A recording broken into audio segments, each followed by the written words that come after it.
Ok.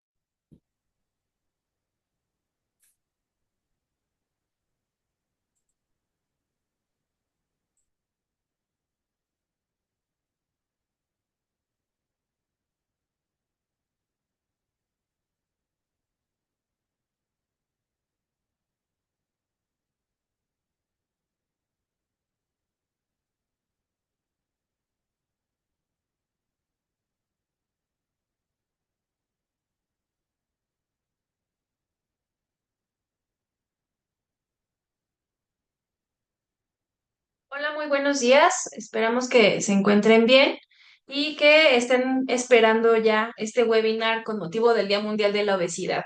Tuvimos un ligero retraso por una situación de la conectividad, pero bueno, nuestro ponente ya está listo y nosotros también ya estamos preparados para escuchar lo que el licenciado Diego Antonio Sánchez Moreno tiene para compartirnos sobre crononutrición y obesidad, el ciclo circadiano como elemento clave en el abordaje nutricional.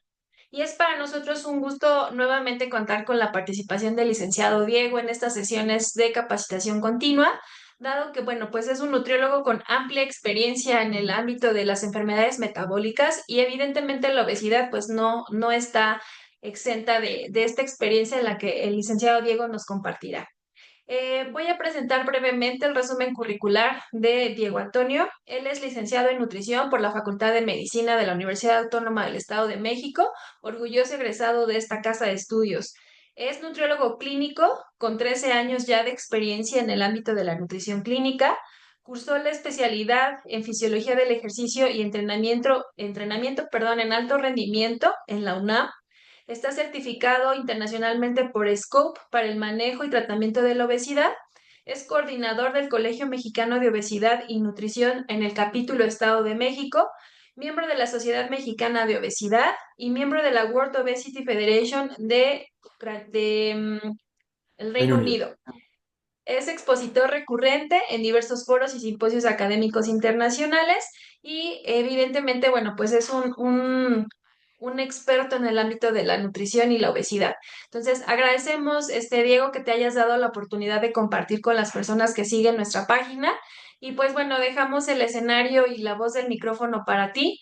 Les informamos a los que nos siguen que, bueno, esta sesión también se está grabando para poderla compartir en un futuro no muy lejano en la página del canal de YouTube que estaremos nosotros compartiendo más adelante. Entonces, muchísimas gracias por haber aceptado la participación, Diego. Es un honor escucharte de nuevo y bienvenido. Gracias. Muchas gracias, maestra Viviana. El honor es todo mío estar aquí nuevamente. Muchas gracias por reiterarme la posibilidad de estar con ustedes. Y pues bueno, vamos a comenzar directamente, como bien comentaba la maestra Viviana, con respecto o en el marco del Día Mundial de la Obesidad del pasado 4 de marzo. Voy a apagar mi cámara solo porque parece que tengo aquí un tema de conectividad. Entonces voy para mejorar la transmisión y la aprenderé más adelante. Bueno, justamente en el marco del Día Mundial de la Obesidad, algo relevante pues es hablar de los factores intrincados o asociados al desarrollo de la obesidad, pero también del alcance que la obesidad tiene en el desarrollo de comorbilidades. Más allá de ser un tema estético, un tema de tallas, sabemos que la obesidad predispone al individuo a desarrollar distintas condiciones, les llamamos comorbilidades, y que justamente es ahí la parte riesgosa, el punto fino que debemos revisar con la obesidad. Ahora, alimentación es uno de esos factores, actividad física, pero también hay un montón de elementos que condicionan el ambiente del individuo y es allí cuando hablamos de crononutrición, específicamente el ciclo circadiano y es de esto en en los próximos minutos. Si hubiera dudas, gente que estuviera conectada, pues bueno, también estaremos por ahí revisando preguntas en el chat de Facebook. Bueno, puntos clave que vamos a revisar, por supuesto, recordar un poco qué es el ciclo circadiano y la influencia que tiene en el metabolismo, la alimentación y la alimentación como un factor ambiental o un factor predisponente, cómo influye en el ciclo circadiano. Entonces ahí nos tornamos en un ciclo alimentación, ciclo circadiano, metabolismo, que nuevamente nos lleva al punto de inicio, alimentación, ¿no? Aquí hablaríamos incluso de nutrigenética, nutrigenómica, epigenética, ¿no? Serían los factores, más bien los conceptos que nos permitían explicar cómo funciona esta relación. Hablaremos también de disfunción circadiana y debido a esta disfunción circadiana, ¿qué observaríamos en el metabolismo? Para entonces entender el concepto de crononutrición y algunas aplicaciones prácticas de este concepto. Bueno, voy a manejar a vuelo de pájaro en 3 diapositivas algunos aspectos epidemiológicos que no nos van a llevar demasiado tiempo este tema de números, solamente recordar que en el caso de la OMS tenemos algunas causas de defunción, las principales causas de defunción en los últimos 20 años registrados aquí del año 2000 a 2020, donde la tendencia que observamos desde hace 50 años, o medio siglo a la fecha, es que las enfermedades crónico-metabólicas, las enfermedades no contagiosas, cada vez más dominan o se encabezan en esta lista y no solamente la encabezan, sino que año tras año van en un aumento, ¿no? La tasa de mortalidad por estas causas como cardiopatía isquémica, como accidente cerebrovascular, ciertos tipos de cáncer, diabetes, ¿no? Son enfermedades asociadas al estilo de vida, muchas de las cuales se pueden prevenir, por lo cual consideraríamos que fueron muertes prematuras, cosa que no ocurre en países de bajos ingresos. La tendencia que vemos en el continente americano, particularmente en Estados Unidos y México, y también en Latinoamérica, en Europa, ciertas regiones de Asia, pero que no notamos en el sur del continente, sureste asiático o bien en África, donde todavía dominan las causas de defunción por enfermedades contagiosas, infecciones, vías respiratorias, enfermedades diarreicas, paludismo, tuberculosis. Misma tendencia que tuvimos previo al siglo pasado, ¿no? Previo al siglo XX, donde algo que nos trajo la modernidad fue erradicar en una gran parte del globo, en gran parte del mundo, erradicar enfermedades infecciosas.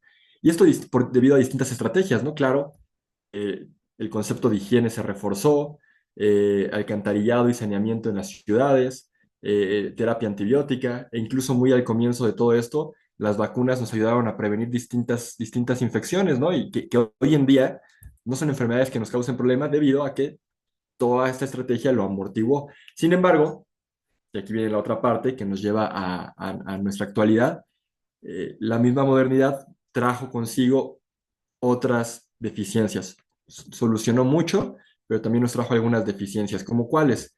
Bien, por ejemplo, este estudio de 2005, realizado en Italia, pero que bien podría traspolarse a otros países también de Europa, de América, quizás no en cifras como tal, pero sí en tendencias, que observamos, por ejemplo, en el eje de las Y's, lo que ocurrió en el último siglo, de 1900 al año 2000. Y en el eje de las Y's veríamos defunciones por cada 100.000 habitantes. Primer cuadrito nos habla de muertes de hombres, mujeres, y luego lo vemos divididos en hombres y mujeres respectivamente. En los 3 cuadros se observa una tendencia de las enfermedades respiratorias marcadas en azul y enfermedades digestivas marcadas en rojo. Miren ustedes cuál es esa tendencia.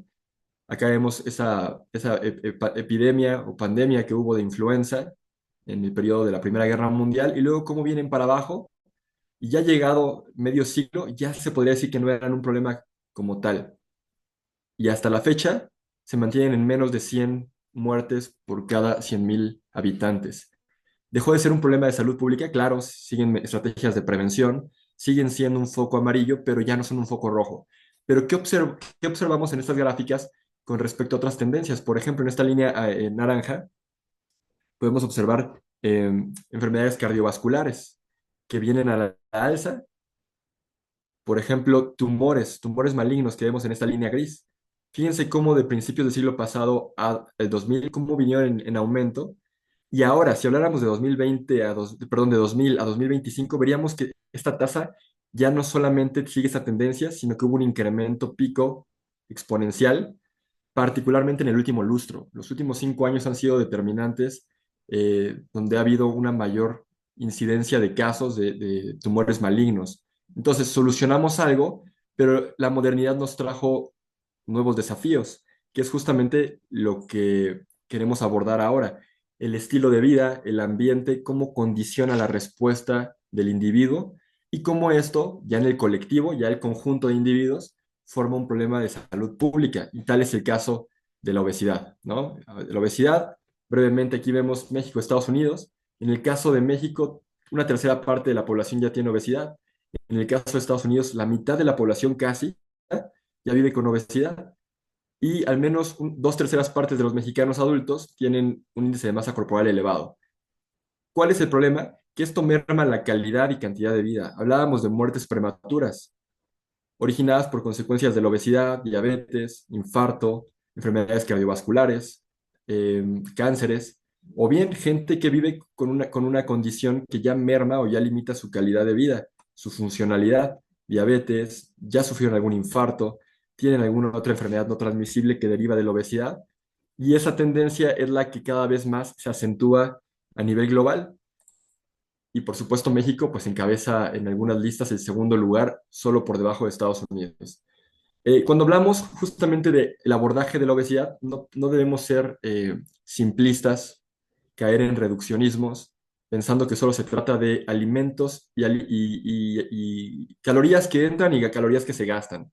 Eso es una perspectiva que podría ser bastante limitada porque hay muchos factores intrincados y en este caso, la Federación Mundial de Obesidad, pues tiene este diagrama que propuso por ahí del año 2020, 2021, y que cada día pues podríamos ir agregando, no cada día, pero bueno, en el entendimiento de la obesidad podríamos agregar los factores que están implícitos. En este eje central, bueno, aquí en el centro veríamos el desarrollo de la obesidad y sus causas, pero en este eje central veríamos cuáles son esas principales causas o cómo las clasificamos.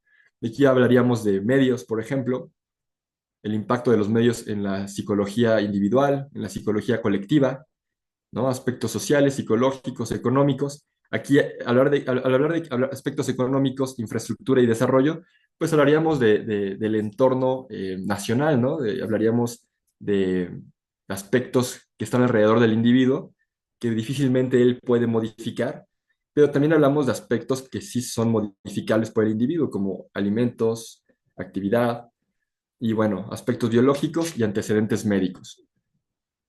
Eso es solamente para tener un contexto de la complejidad de la obesidad.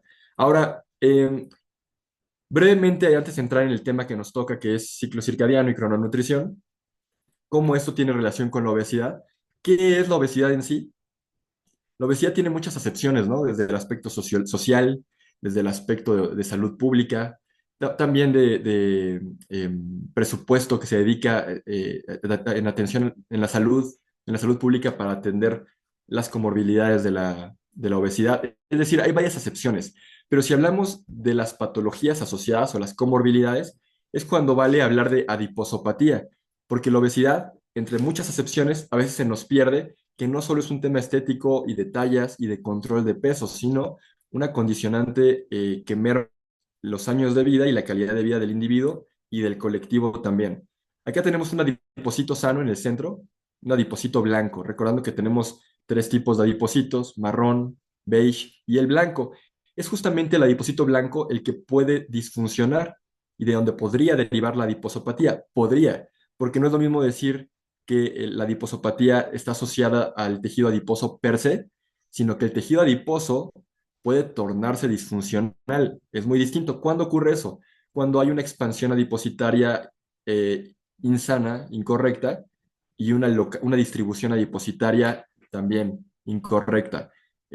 Cuando hablamos de expansión adipositaria, podemos hablar de hiperplasia o hipertrofia. Lado derecho, hipertrofia, es cuando el adipocito aumenta su volumen.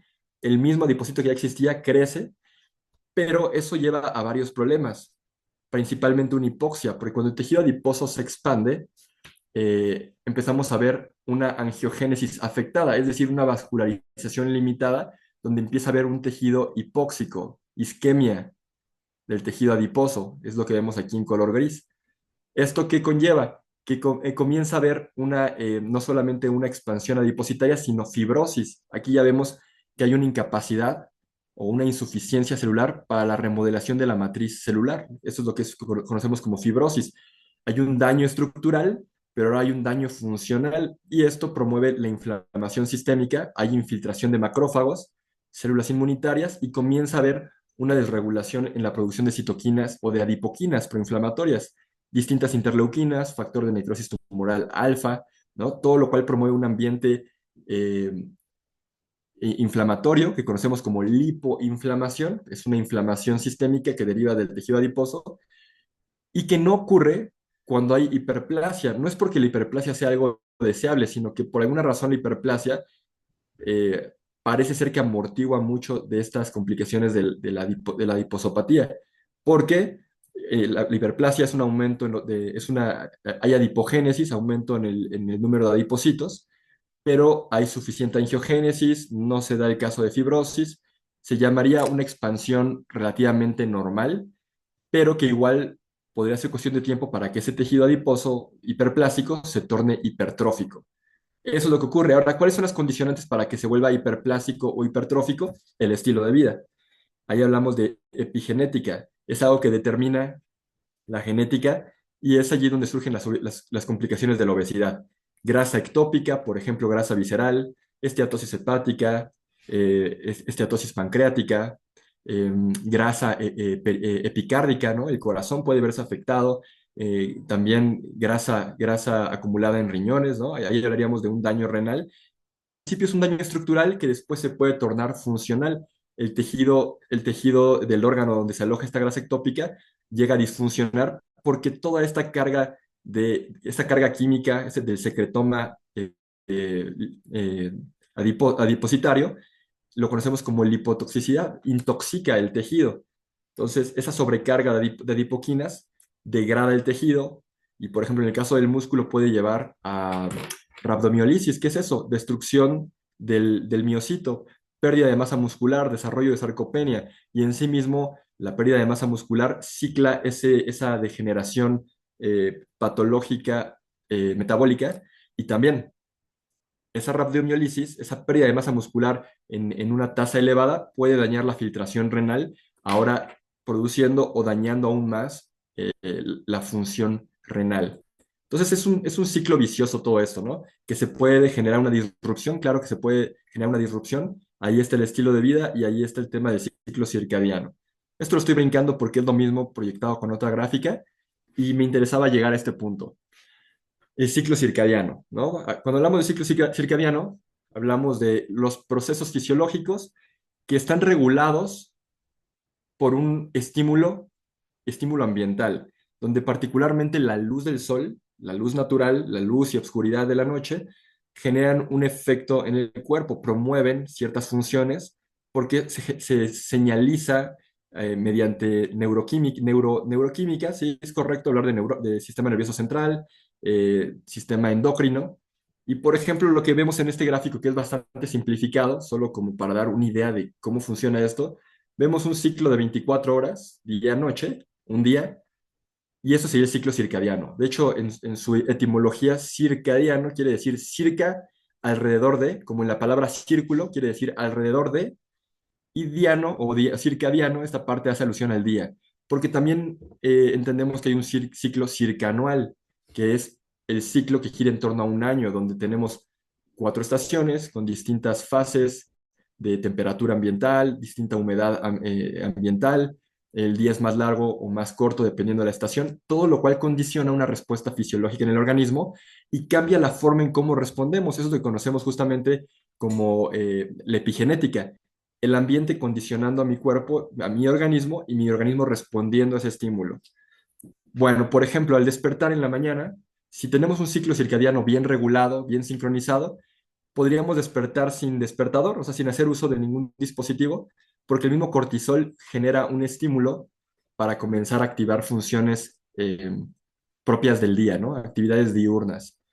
Y bueno, cada vez que los principales condicionantes del ciclo circadiano son el descanso, el día y la noche, bien, también la alimentación. Aquí hablaremos de crononutrición, ¿no? Que tiene que ver con calidad de la alimentación, tiene que ver con horarios, regularidad, frecuencia, que condiciona la liberación de ciertas hormonas, por ejemplo, insulina, por ejemplo, grelina, por ejemplo, también hablaríamos de hormonas de la saciedad como leptina, CCK, NPY, péptido, neuropéptido Y, GLP-1, ¿no? Todas estas hormonas de la saciedad. Y bueno, conforme avanza el día, hay mayor estado de alerta, hay un momento del día en el que hay mayor eficiencia cardiovascular, mayor eficiencia en la fuerza muscular, y conforme sigue avanzando el día, eh, comienza a haber un declive en ciertas funciones para entrar otras. Disminuye la temperatura corporal, disminuye la presión arterial, empieza a haber segregación de melatonina y entonces nos preparamos para el periodo de descanso, donde más que funciones de actividad va a haber reparación de tejidos, anabolismo, ¿no? Entonces una parte es catabolismo, un catabolismo no crítico, sino un catabolismo que consiste en mantener las funciones vitales y mantener nuestro estado de alerta para funcionar. Y bueno, ya entrada la noche, un anabolismo que es reparación de tejidos. A grandes rasgos, eso sería como el ciclo circadiano. Las condicionantes decíamos que pueden ser dos: la luz, obscuridad del día y la noche, y también la crononutrición. Esto quiere decir que los momentos, tanto la calidad de alimentación como la regularidad, la frecuencia y los horarios particularmente.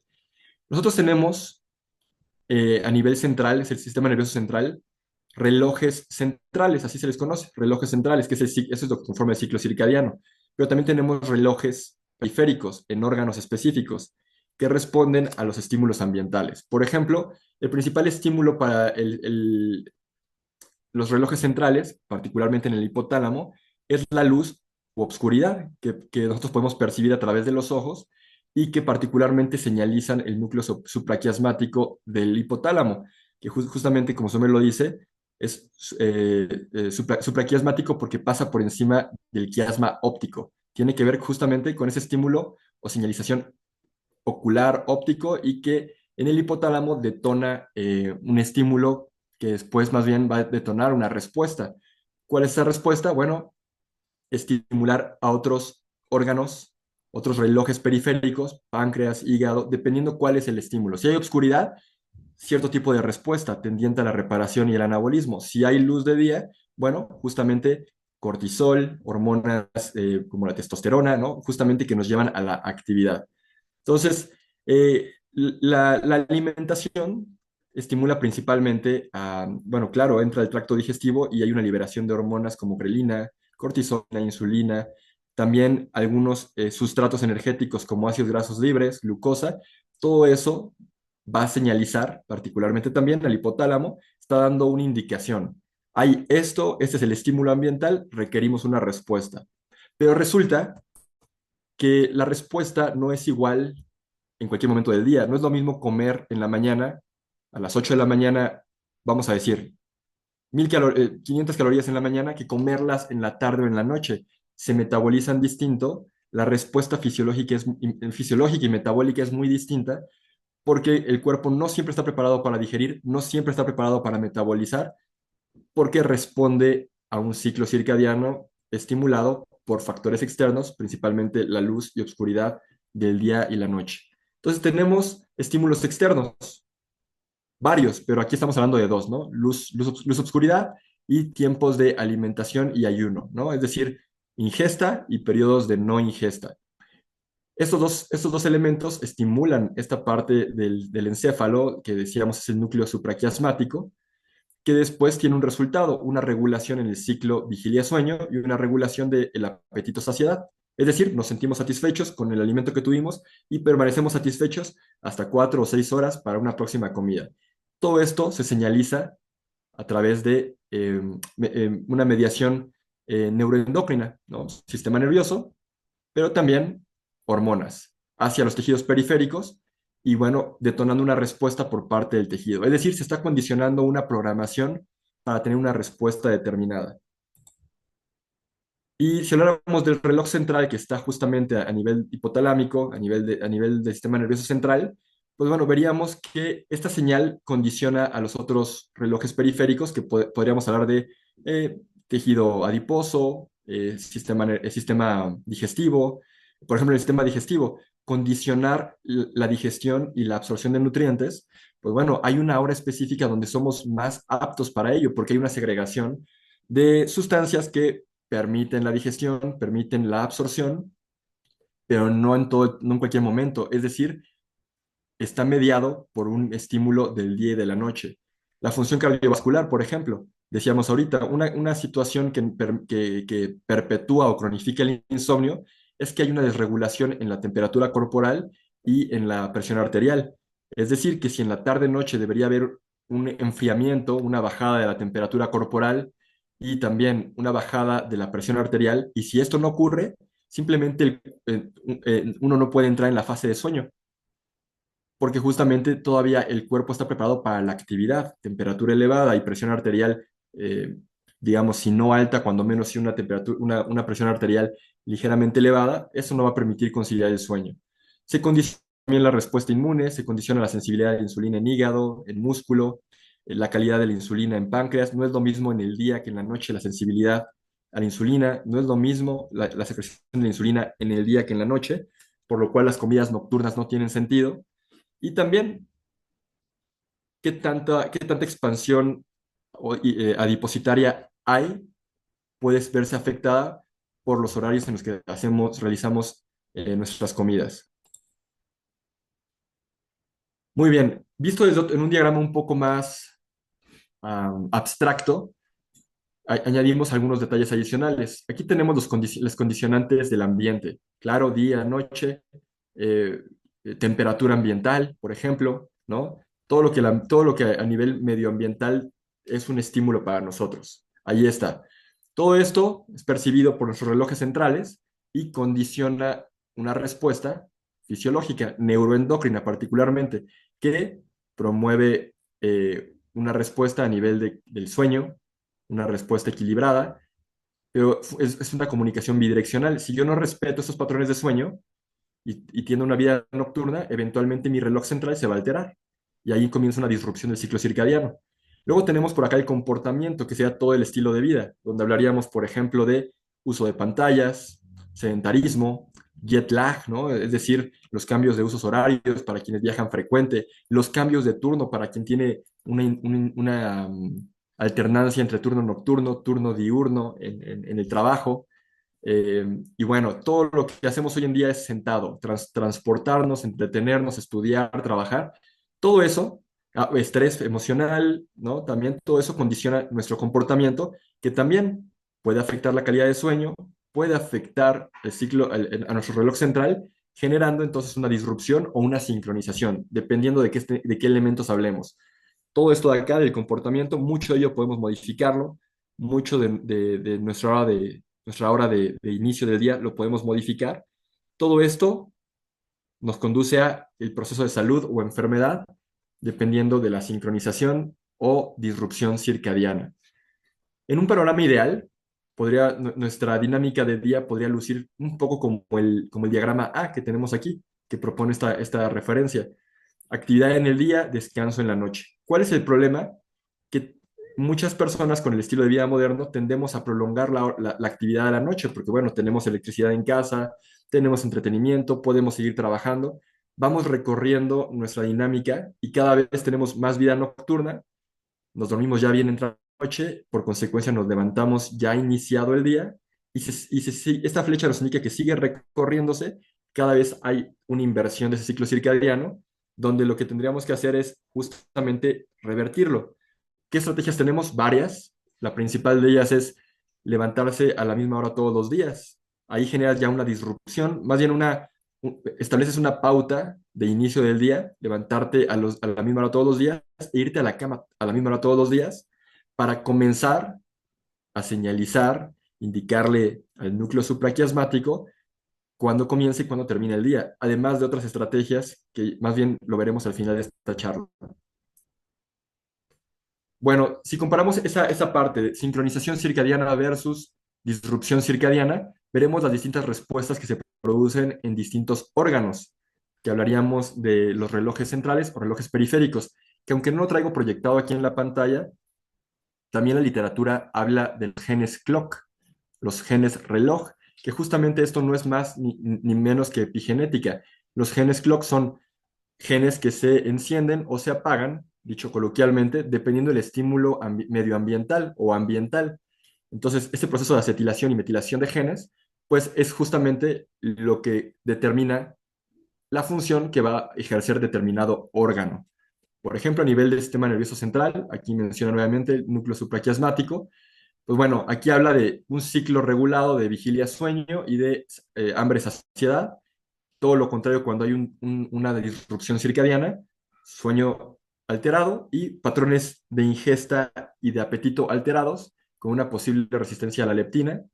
Hablando del sistema cardiovascular, con la disrupción se tiende hacia una aterosclerosis, presión arterial desajustada, incluso hipertensión arterial. Y bueno, todo esto por una respuesta inmune, porque el sistema inmune se ve afectado, genera una respuesta inflamatoria que conduce a resistencia a la insulina, y esa misma resistencia a la insulina conduce nuevamente en un ciclo vicioso a mayor respuesta inflamatoria que puede afectar todavía más generando aterosclerosis, presión arterial elevada. Y bueno, si habláramos de tejido adiposo, lo mismo, temas de insulina, de adiposidad, ¿no? Adipogénesis, lipogénesis. Y bueno, hablando de metabolismo, me tengo a hablar de la insulina, por ejemplo, hiperglucemias, ¿no? Del hígado igual, temas metabólicos como oxidación de lípidos, y bueno, digestión, entre otras funciones que se pueden ver beneficiadas cuando hay una sincronización circadiana o alteradas cuando hay disrupción del ciclo. En este estudio, un estudio prospectivo que se llevó a cabo no es un estudio de intervención, simplemente fue observacional.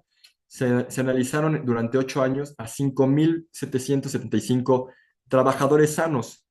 Cualquier trabajador de esos que tuvo alguna enfermedad metabólica, diabetes, hipertensión, síndrome metabólico, fue excluido del estudio para evitar sesgos. Todos eran sin diagnósticos previos y entre ellos había algunos trabajadores de día y otros que turnaban o tenían una alternancia entre turno diurno y turno de la noche, ¿no? El turno nocturno. Se observó qué ocurrió con esos grupos y lo que se observa está resumido de manera muy clara en esta tabla, expresando su odds ratio y el intervalo de confianza. Recordando que el odds ratio de lo que nos habla es de la probabilidad de desarrollar o de que un evento ocurra, ¿no? ¿Qué tan probable es que ocurra un evento? Y cuando ese odds ratio es por encima de uno, es que es es que es probable, pero entre más se aleja de uno, es que aumenta la posibilidad.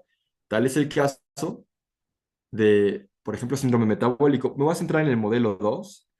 ¿Por qué? Porque aunque todos los pacientes están analizados en nuestros modelos, el modelo 2 está ajustado a la edad, sexo, ocupación y horas de trabajo. Esto nos hablaría un poquito más del ciclo circadiano, que el grupo uno que solamente nos habla de edad y sexo, no está considerando las variables de horarios y ocupación.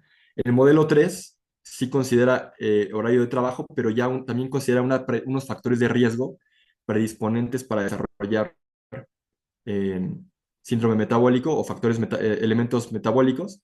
Por eso es que el modelo 2 podía aportarnos más información. El odds ratio, por ejemplo, para desarrollar síndrome metabólico, 1.36, lo cual es estadísticamente significativo de acuerdo a lo que expresa la P. Lo mismo con la circunferencia de cintura o adiposidad central, posiblemente incluso hasta con grasa ectópica, grasa visceral. El intervalo de confianza del 95, ¿no? El área bajo la curva, nos habla de la confiabilidad de este dato, y también con una P que refleja que es un dato estadísticamente significativo. Entonces, vaya que si hay probabilidad, aunque se evaluaron otros elementos, ¿no? Como lípidos en sangre, glucosa y presión arterial, podemos observar que sí hay una mayor riesgo de que ante esa alteración de los ciclos diurnos y nocturnos, en este caso de trabajadores que cambian o alternan de turno, hay mayor riesgo de padecer síndrome metabólico. Ahora, recordemos cuáles son los componentes del síndrome metabólico. Eh, Tradicionalmente conocemos cuatro, ¿no es cierto? Adiposidad o circunferencia de cintura eh, por encima de una media, dependiendo si es hombre o mujer, y dependiendo también del origen étnico, eso puede variar. Eso sería adiposidad, pero también hipertensión arterial, dislipidemia, hiperglucemia, ¿no? Que antes le llamaban el cuarteto de la muerte, por ahí de los años 80, 90, pero que hoy en día sabemos que esos cuatro solo son la punta del iceberg. De fondo tenemos un montón de cosas adicionales. Por ejemplo, si hablamos de grasa o adiposidad, la ectopía, dependiendo en qué órgano se aloja, puede generar mayor riesgo cardiorrenometabólico. Por eso hoy en día le conocemos como el síndrome cardiorrenometabólico y no solamente síndrome metabólico. Inflamación de bajo grado, hablábamos de que está mediado por una respuesta inmune alterada que induce disfunción endotelial, que también a su vez induce a hipertrofia ventricular, aterosclerosis, hipertensión arterial. Podemos ver temas relacionados a hiperinsulinemia como síndrome de ovario poliquístico, algunos marcadores que podríamos evaluar, microalbuminuria, hipoalbuminemia. Bueno, ahí hablaríamos ya de la bioquímica, ¿no? Insulina, glucemia, triglicéridos, colesterol elevados, colesterol HDL disminuido, pero LDL elevado, especialmente el LDL en su partícula pequeña y densa, ¿no? La partícula small and dense. Hiperuricemia, homocisteína, entre un montón de indicadores, tanto bioquímicos como clínicos que podríamos incorporar aquí, todo lo cual conocemos como síndrome metabólico o síndrome cardiorrenometabólico, que algunos autores proponen llamarlo síndrome circadiano, porque está totalmente y estrechamente relacionado con el ciclo circadiano. Entonces, en este artículo de revisión, los autores nos dicen que el síndrome circadiano es lo mismo que el síndrome metabólico, pero mucho más todavía. Es un ciclo vicioso, según ellos proponen, en el cual esa bioquímica y esa función alterada de distintos órganos, esa señalización neuroendocrina afectada, se vuelve un ciclo vicioso, ¿no? Una espiral descendente incluso. Y lo que vemos en este estudio que se ha observado, porque recuerden, es un estudio de revisión, se ha observado en diferentes estudios que tanto en animales de experimentación, modelos murinos, como en humanos, hay alteración sistémica de distintos órganos y sistemas ante una disrupción circadiana. Por ejemplo, hablando de temas cardiovasculares, arritmia, desarrollo de infarto al miocardio, ¿no? O paro cardíaco repentino, hipertensión arterial, dislipidemias, adipogénesis, ¿no? Hablamos de expansión adipositaria, desregulación de la glucosa, intolerancia a la glucosa, propensión a desarrollar hígado graso, también grasa visceral en general. Y bueno, incluso algunos temas que más allá del orden metabólico, hablaríamos del orden neuropsiquiátrico, como depresión, y bueno, desajustes o disrupción en el ciclo vigilia-sueño, especialmente en lo que respecta a la hora de ir a descansar, ¿no? Una disrupción evidente del ciclo circadiano. Y aquí vemos los cuatro elementos o los cuatro clásicos elementos del síndrome metabólico, que bueno, no quedan fuera, están implícitos, ya los mencioné hace un momento. Bueno, entonces, ¿qué es este ciclo, este síndrome circadiano? Como bien dicen los autores, es el síndrome metabólico, tal cual, pero con algunos elementos asociados a esa alteración de los relojes centrales, relojes periféricos, que ya comentábamos hace un momento. ¿Qué altera o qué modifica, qué es lo que nuestro estilo de vida está disfuncionando que altera nuestro ciclo circadiano? Ya lo decíamos, el no exponerse a la luz del sol, apenas salimos al sol y ponernos unas gafas, por ejemplo, o contaminación lumínica, es decir, todo el día estar expuestos a pantallas, incluso ya bien entrada la noche. Esa luz azul está comunicando a través del nervio óptico al núcleo supraquiasmático que todavía es de día, entonces hay que estar activos. Eleva la presión arterial, eleva la producción de cortisol. eh, la temperatura controlada. ¿Esto qué es? Temperatura ambiental. Hace frío afuera, ponemos la calefacción. Hace calor, ponemos el aire acondicionado, de tal forma que nuestro cuerpo no está adaptado o ha perdido esa habilidad para adaptarse a la temperatura ambiental. alta disponibilidad de alimentos disponibles todo el día, a cualquier hora. Podemos hacer 5 o 6 comidas, como decían los nutriólogos de antes, ¿no? 3 comidas fuertes y 3 o 4 colaciones en el día, comer todo el día, eso desregula el ciclo circadiano, y más cuando hay ciertas características que ahorita vamos a comentar. Sedentarismo, estrés, jet lag, ¿no? Cambio de usos de horario o jet lag social, cuando 3 días de la semana, por ejemplo, jueves, viernes y sábado, nos desvelamos por estar en vida nocturna. Bueno, todo eso genera una alteración, y también esa alternancia de turnos de trabajo, turno diurno versus el nocturno, genera alteración y se manifiesta con elementos metabólicos, pero también elementos propios del ciclo circadiano. Ahí es donde converge estos dos elementos que son uno mismo, y se le conoce como, en algunas publicaciones, como síndrome circadiano.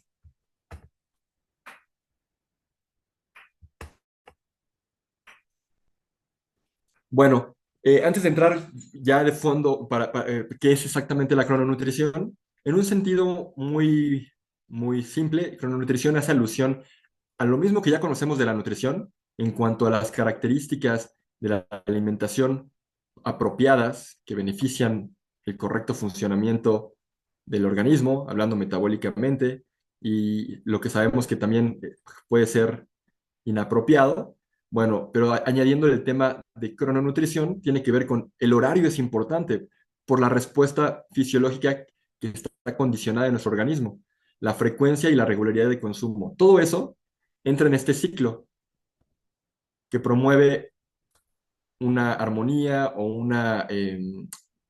un equilibrio en el ciclo circadiano, vigilia-sueño. Puede contribuir a un estado eubiótico. Aquí hablamos de microbiota, y aquí hay un tema bidireccional, porque claro, nuestra alimentación y nuestros patrones de alimentación impactan positivo o negativamente a la microbiota. Aquí hablaríamos de eubiosis, y aquí hablaríamos de disbiosis intestinal, pero también un estado eubiótico o disbiótico impacta directamente al ciclo circadiano, entonces se vuelve aquí bidireccional. Justamente aquí es donde hablamos de epigenética, nutrigenética, nutrigenómica, es decir, cómo el ambiente, en este caso los alimentos, impactan al individuo, pero también cómo responde el individuo a ese estímulo, ¿no? Entonces tenemos dos escenarios: uno que conduce a salud, equilibrio, homeostasis, y el otro a desórdenes metabólicos, donde la adiposopatía, la adiposidad, es uno de esos desequilibrios sistémicos. Hablando de patrones de alimentación, decíamos hace rato, no es lo mismo, de acuerdo a lo que la evidencia nos demuestra, hacer comidas en el día que en la noche. Como en este estudio podemos ver cómo responde o qué se analizó en ciertos muestreos, la propensión para desarrollar ciertos elementos del síndrome metabólico, ciertas disfunciones metabólicas, y esto de acuerdo al consumo de alimentos en distintos horarios. Por ejemplo, los que están arriba nos ponen un tache por el resultado que se obtuvo, que ahorita vamos a ver, el tema metabólico. Fíjense, brincarse el desayuno e iniciar el consumo de alimentos a mediodía y llevarlo hasta la noche está asociado a un mayor riesgo cardiovascular, resistencia a la insulina, hígado graso y disminución en la secreción de hormonas de la saciedad. Entonces, un estilo de ayuno intermitente donde se brinque el desayuno y la ventana de alimentación inicia a mediodía o más tarde, pero se mantiene en la noche. Un consumo frecuente e irregular de distintas comidas, desayuno, comida y cena, con tus colaciones, como te recomendó el nutriólogo, ¿no? Entonces, todo el día estar comiendo, incluyendo la noche, bueno, eso llevó aumento del LDL, aumento de la resistencia a la insulina y aumento de un indicador de la función hepática, ¿no? Que sería gamma-glutamil transferasa. Y bueno, ingesta nocturna, desayuno, comida, cena diurno y colaciones nocturnas, también asociado a hígado graso, obesidad y resistencia a la insulina. Pero ¿qué hay de aquellos esquemas o patrones de alimentación donde solamente se consume alimentos durante la parte diurna de nuestras 24 horas? Aquí vemos un desayuno fuerte, comida y cena relativamente ligeros. No hubo desarrollo de marcadores metabólicos, desayuno, comida, cena. Y acá tenemos un esquema que más allá que de ser un patrón de la alimentación es más bien un ritual ceremonial del Islam, que es el Ramadán. Yo aquí tengo una duda porque yo entendía que el Ramadán era una sola comida cada 24 horas en la noche, o en la tarde-noche, pero aquí lo grafican como un desayuno y pasadas 12 horas una cena, con lo cual habría un ayuno diurno de 12 horas y un ayuno nocturno de 12 horas, ¿no? Que parecen ser patrones de alimentación que eh, amortiguan o evitan o revierten el daño metabólico. Ahora, este término de ayuno intermitente muy popularizado actualmente, que encontramos en distintas partes de la evidencia como esquemas con restricción de horarios o estrategias de alimentación con restricción de horarios. Hay muchas formas de llevarlo a cabo, pero donde la base o la parte medular es que sean ventanas de alimentación diurnas, es decir, mientras hay luz del sol, porque recuerden que la luz del sol condiciona una respuesta en nuestro cuerpo, fisiológicamente hablando, ¿no? Una respuesta neuroendocrina que nos conduce a eficiencia metabólica, eficiencia digestiva, eficiencia cardiovascular, etcétera. Entonces, una restricción calórica continua de ayuno, pocas calorías, no es una que a largo plazo puede generar mayores riesgos que beneficios, no es recomendable. Otros esquemas que no sean recomendables cuando hay, por ejemplo, un antecedente o un contexto de TCA, trastorno de la conducta alimentaria, donde se ayuna cada tercer día, no lo recomendaría en tales casos, ni tampoco 5 días, un esquema 5 por 2, ¿no? 5 días alimentándose y 2 días ayunando, días alternos o días consecutivos. Dependiendo cada caso puede ser útil, en otros no, y la idea de esto es que sea sostenible a largo plazo, revisar si para un paciente determinado esto puede ser sostenible. Posiblemente una dieta modificada, una dieta de ayuno modificada puede ser útil, en el cual cada tercer día se limitan ciertas calorías, puede ser eliminar una comida del día o dos, y los otros días alternos se mantiene una ingesta normal. Bueno, son distintos esquemas, solamente vale la pena comentarlos porque eso tiene que ver con crononutrición.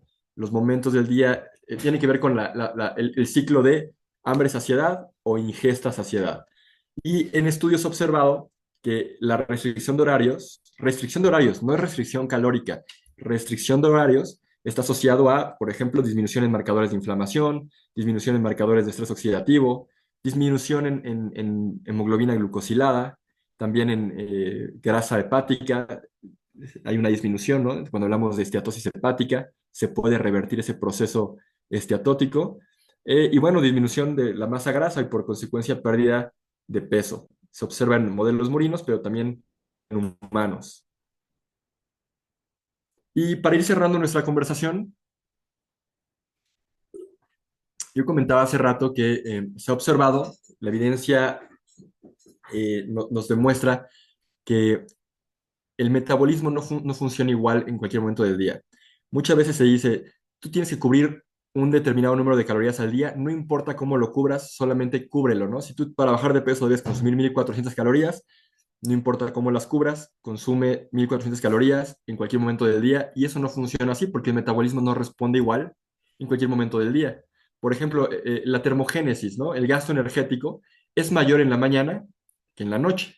Por supuesto, en la noche gastamos menos energía que en el día. ¿Por qué? Porque en el día hay todo un perfil neuroendocrino que promueve la liberación de sustratos energéticos para mantenernos activos, concentrados en nuestras funciones diarias.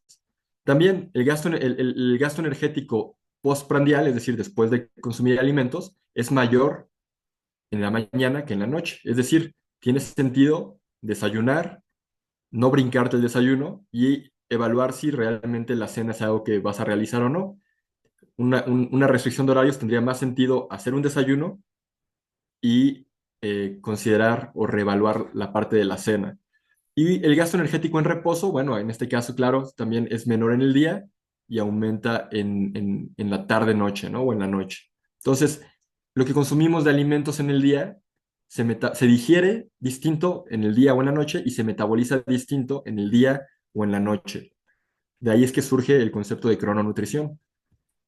Y también la oxidación lipídica, es decir, utilizar estos lípidos, esta grasa como energía, es distinto. Aquí vemos en el eje de las X 24 horas y cómo se comporta la oxidación lipídica cuando se desayuna en la línea azul, por ejemplo. Vemos cómo la oxidación de lípidos tiende a elevarse cuando hay un esquema de desayuno, por ejemplo, comparado con otros horarios de alimentación, donde permanecen por debajo de la oxidación lipídica, por debajo en esta comparación de cuando se realiza un desayuno, ¿no? Aquí podemos ver si es estadísticamente significativo o no, y vemos que sí lo es. Ahí está la cita por si alguien quiere tener mayor información y revisar este estudio. Y bueno, eh, esto no me voy a detener con mucho detalle, pero ustedes lo pueden ver, ponerle pausa cuando vean la repetición o ir directamente a la cita. Cómo los esquemas con restricción de horarios han demostrado tener efectividad, por ejemplo, en aspectos de obesidad, pérdida de grasa, pérdida o disminución de triglicéridos, tanto en plasma como en grasa ectópica, en este caso en el hígado, mejora la sensibilidad a la insulina, mejora el perfil intestinal, hablando de eubiosis o hablando de la microbiota, mejoras en presión arterial, mejoras en función o eficiencia cardiovascular. Lo mismo ocurriría con sistema inmune y otros órganos que están aquí enlistados, que, bueno, en este artículo de revisión menciona las referencias para quien quiera indagar un poco más al respecto. Solamente un esquema de restricción de horarios prudente y con buena calidad de los alimentos pueden ayudar a mejorar ese ciclo circadiano junto con mejorar los patrones o la conducta del estilo de vida, particularmente la hora en la que vamos a dormir o la hora en la que estamos activos. Entonces, comer durante una ventana de tiempo muy extendida y frecuente promueve, según se ha observado, el desarrollo de obesidad, enfermedades cardiometabólicas, hígado graso y disminuye la calidad del sueño y la calidad de vida. Todo lo contrario cuando esa ventana de alimentación es de 12 horas o menos. Ojo, 12 horas de una ventana de alimentación es bastante prudente, no es propiamente un ayuno, no sería ayuno intermitente, básicamente sería desayunar en las primeras horas del día y cenar todavía cuando está por ocultarse el sol, lo cual no sería nada gravoso para ninguna persona, pero solamente ese pequeño ajuste puede inducir cambios importantes a nivel metabólico. Entonces, tanto en animales de experimentación como en humanos se ha observado que esto ocurre, una disfunción metabólica derivada de una disfunción circadiana, ¿no? Y muchos elementos que yo ya comenté están aquí enlistados, algunos de ellos hormonales, otros de ellos eh, de órganos y sistemas, ¿no? Todo lo que conforma el ciclo, perdón, el síndrome circadiano. Y para cerrar justo con este mensaje que este estudio nos quiere aportar, ¿no? Procurar un tiempo de descanso nocturno de 8 horas, evitar las luces y la ingesta de alimentos 2 o 3 horas antes de ir a dormir, todo esto para promover esa regulación circadiana, levantarse a la misma hora todos los días, acostarse a la misma hora todos los días, evitar el consumo de alimentos 1 hora después de levantarse y luego tener una ventana de alimentación que oscile entre las 10 o yo diría 10 o 12 horas y con actividad física, procurar la exposición al sol, pues aquí propone media hora de ejercicio en exteriores, ¿no? Solamente como, qué simples estrategias son estas? Muy, muy sencillas, cuánta ciencia hay de fondo, pero cómo nuestro estilo de vida moderno nos ha llevado a omitir eh, esos aspectos, ¿no? Entonces, yo espero con esta conversación haberles sumado un poquito más a esta parte de estrategias que podemos implementar en el manejo del paciente que llegue con obesidad, estrategias que están muy bien documentadas, todavía poco difundidas, pero que estoy seguro que, bueno, en el caso de, para quienes es la primera vez que escuchan el término crononutrición y la influencia del ciclo circadiano en el metabolismo, estoy seguro que les va a dar para tomar esto como solamente un escaloncito y hacer una investigación a profundidad con un mayor entendimiento del tema. Y pues bueno, mientras tanto, maestra Viviana, pues no sé si hay algunas preguntas que quisiera que comentáramos. Bueno, Diego, pues antes que nada agradecerte la participación.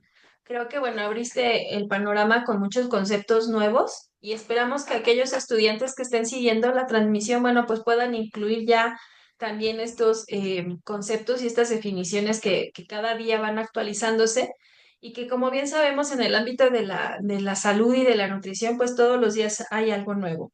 Así es. Entonces, yo quisiera recalcar esta parte importante que mencionaste del webinar sobre, por ejemplo, el ayuno intermitente, donde puede ser útil para algunos pacientes, pero no es una generalidad.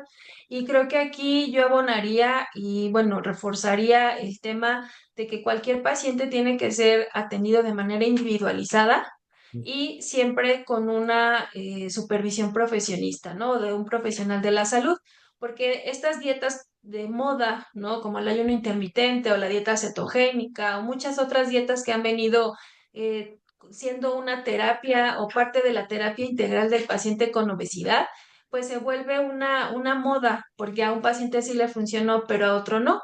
¿Por qué? Porque las condiciones fisiopatológicas son totalmente diversas, ¿no? Correcto. Entonces yo apostaría a que este sea uno de los mensajes principales, tanto para las personas que nos siguen, que son no del ámbito de la salud, como para los profesionistas y ya los estudiantes en formación, para que evitemos pues generalizar dietas, ¿no? Porque muchas veces eso sucede en la comunidad y el hecho de que un plan de alimentación le haya funcionado a una persona, pues lo comparte y entonces esperan mejores resultados. Entonces, yo me quedaría con eso. Por el momento, bueno, no tenemos preguntas o comentarios en el chat. Yo lo que quisiera preguntar, Diego, en este sentido de la crononutrición, ¿cómo se ve afectado el tema de la microbiota cuando nosotros tenemos alteraciones en el ciclo circadiano? Así como muy específicamente si sabes de algún tipo de trastorno que vive el paciente que tiene obesidad. Bueno, sí, efectivamente los patrones de alimentación, cuando hablamos de patrones de alimentación, hablamos de todo lo que engloba calidad de alimentos y la parte de crononutrición, que es horarios, frecuencia, regularidad, altera, sí puede alterar o puede beneficiar el equilibrio intestinal, hablando de la microbiota, y también a la inversa, es decir, ya una microbiota alterada también impacta negativamente. Digo, al fin de cuentas, la microbiota se considera un órgano endocrino. Ya no solamente se considera un comensal, ¿no? Como se decía antes, son organismos comensales. Hoy en día se considera un órgano endocrino, justamente por la actividad, eh, la actividad química que tienen, ¿no? La segregación de ciertos metabolitos, que muchos de los cuales tienen la capacidad por ejemplo, como el butirato, ¿no? Que todos conocemos el butirato, tienen la capacidad de atravesar la barrera hematoencefálica y tener efectos en el encéfalo. En este caso, el butirato es algo muy deseable, ¿no? O sea, es un metabolito, un ácido graso de cadena corta deseable, pero asimismo hay otros metabolitos que podrían ser tóxicos y esto ocurre cuando hay disbiosis o hay una mayor dominancia de patobiontes en lugar de simbiontes, es decir, organismos que pueden promover un estado patológico. Entonces, desde las estrategias alimentarias podemos hacer mucho, desde los patrones de alimentación, con la crononutrición y con la calidad de los alimentos.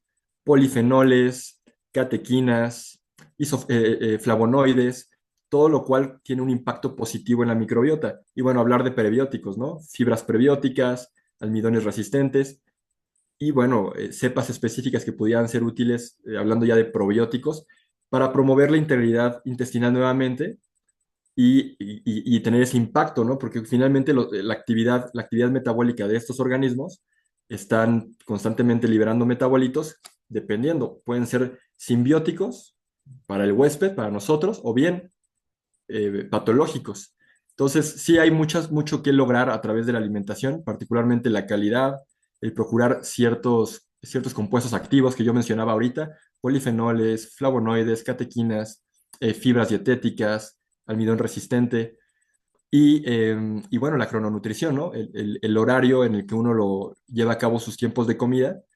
Y eso tiene que ver justamente porque posterior a la ingesta, liberamos, nuestro tracto gastrointestinal libera distintas sustancias con actividad humoral, GLP-1, ¿no? Neuropéptido Y, PYY, pero que resulta que también son liberados o la microbiota también induce la liberación de esas sustancias, ¿no? Entonces se vuelve como una sinergia, tanto lo que nosotros secretamos como lo que secreta nuestro propio microbioma.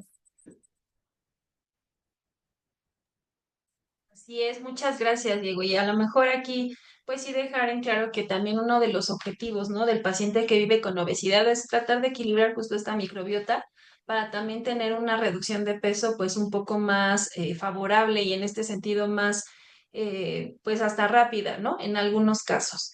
Y bueno, finalmente para cerrar, quisiera preguntar algo de lo que está ahorita por suceder en los espacios educativos a nivel nacional con la introducción de la Ley General de Alimentación Adecuada y Sostenible, en donde, bueno, pues a partir del día 29 de marzo, que eso es mañana, todos los espacios educativos tendrán que estar libres de alimentos ultraprocesados y de alimentos densos energéticamente. Entonces, desde la opinión que tú generas en esta experiencia trabajando con pacientes con obesidad, ¿qué nos podrías compartir al respecto de esta política y de esta iniciativa que se implementa pues oficialmente a partir del lunes en todas las instituciones educativas de todos los niveles? Ujú. Bueno, de entrada que es algo bueno, es algo que se debe aplaudir y reconocer. Muy tardío, diría yo, digo, porque esto era obvio, se debió haber hecho hace mucho tiempo, muy tardío, pero muy bueno finalmente que se haga, que desde las políticas públicas se pueda abordar la problemática. Pero lo que yo veo como, ya desde el aspecto social, ya no solamente, ya no tanto como el colectivo mayor, sino el colectivo menor, que podrían ser las familias, los individuos, que eso es algo que más allá de corresponderle al gobierno, nos corresponde a nosotros. Porque, a ver, ya no va a estar en las escuelas la disponibilidad de alimentos de este tipo, ¿no? De ultraprocesados, pero sí, sí en la tiendita que está cruzando la calle afuera de la escuela. Entonces, si el individuo no comprende el riesgo, solo es cuestión de 1, 2 horas, en lugar de comprarlo en la cafetería de la escuela, lo va a comprar afuera cuando salga. Entonces, sí está bien que las políticas públicas nos lleven a eso, pero al final de cuentas son decisiones individuales, ¿no? Entonces, por eso decía, el colectivo menor, que son las familias, es donde debe surgir la conciencia de hacia dónde nos lleva el tener como parte del estilo de vida el consumo de esos productos que no son alimentos, porque justamente esos productos eh, contribuyen demasiado al problema de salud pública que tenemos hoy, obesidad y comorbilidades. O sea, yo les mostraba una gráfica de cómo han venido las enfermedades metabólicas en aumento, que coinciden justamente con el auge de la industria alimentaria, de la industria azucarera. Entonces, o es coincidencia o hay correlación, porque es el auge de esta industria y también aumentan las tasas de obesidad, enfermedades metabólicas. De manera que sí, qué bueno que el gobierno considere esto en sus políticas públicas, pero la conciencia se genera en el colectivo menor y en el individuo, ¿no? Así es, y como bueno, en algún momento también se compartía, ¿no? Desde la formación de nosotros como profesionales de la salud, primero es atender también a la familia. ¿Por qué? Porque de ahí vienen, se derivan todos los hábitos de alimentación y los hábitos de compra, ¿no? Que son parte de estos hábitos alimenticios. Entonces, pues esperaremos que en un mediano plazo, tal vez más largo, este tipo de políticas pues ya tengan una injerencia directa sobre los indicadores del estado de nutrición a nivel nacional. Sin embargo, pues te tienen que seguir reforzando las políticas internas y sobre todo el trabajo a nivel familiar, ¿verdad? Correcto. Entonces, pues bueno, Diego, agradecerte infinitamente la participación que nos has brindado. Eh, Quisiera compartir la constancia que nos han hecho llegar ya. Agradecemos a las áreas de la Facultad de Medicina. Y bueno, me voy a permitir leer la constancia. Dice Universidad Autónoma del Estado de México, a través de la Facultad de Medicina, otorga la presente constancia, licenciado en nutrición Diego Antonio Sánchez Moreno, por participar en el webinar Obesidad, crononutrición y ciclo circadiano en el marco del Día Mundial de la Obesidad celebrado el 28 de marzo del año en curso. Firma alcance el doctor en medicina Hugo Mendieta Cerón, director de la Facultad de Medicina. Y bueno, pues te haremos llegar esta constancia de manera digital Y bueno, pues no nos queda más que reiterarte el agradecimiento, esperando tener colaboraciones en un futuro y que, bueno, pues nuestras personas, las personas, nuestros seguidores, pues sigan pendientes de las redes sociales, de todas las actividades y la información que se está generando todos los días en la página de Instagram, en la página de Facebook y, bueno, ahora también en YouTube con las videograbaciones. Entonces, pues a todos muchísimas gracias por seguirnos. Gracias, Diego. Un gusto haberte escuchado de nuevo y que tengan un excelente fin de semana a todos. Muchas gracias, Gracias. Viviana. Buen día.